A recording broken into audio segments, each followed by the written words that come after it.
Dictation will be started in few seconds. Be ready. Start. Tomorrow, almost certainly, as election results come in, one number will find no mention. 25.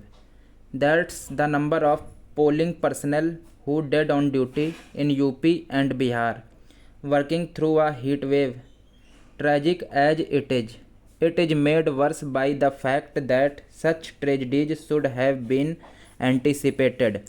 As early as April, IMD had warned of an unusually hot summer, flagging the high probability of above normal heat waves lasting 10 to 20 days, a sharp rise from the usual 4 to 8 days.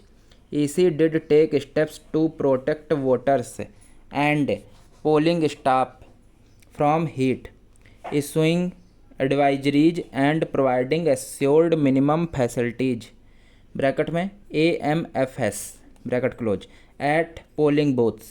But no matter the band boast, polling personnel were always going to be vulnerable given the nature of their job, which involves being out and about for long hours over several days.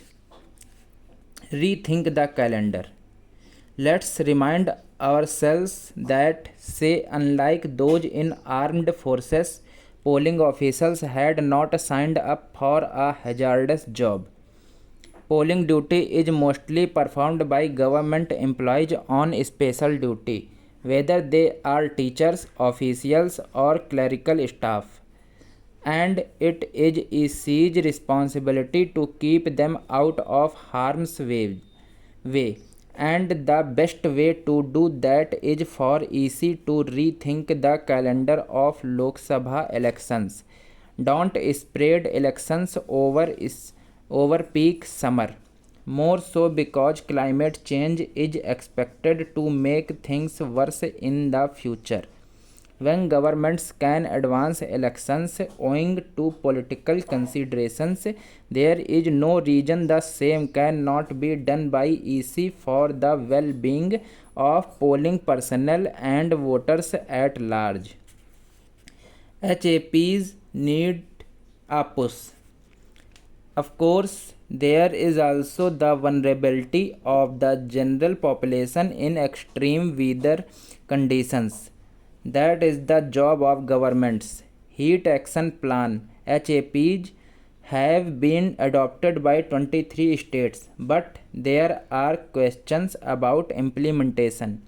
It is true that since it drew up a national plan in 2015 and set the target of zero heat wave deaths, GOI has been successful in reducing casualties, but as this summer has shown, this is a work in progress. The shift from response-centric management to advanced planning is the key. Indians who die from heat are mostly those who have to work outside. As we saw in Delhi, HAP did not help many of them. Without proper financing and robust oversight, HAPs will remain mere guidance documents. Scorching summer are now a certainly, heat wave deaths need not be. Thanks for watching.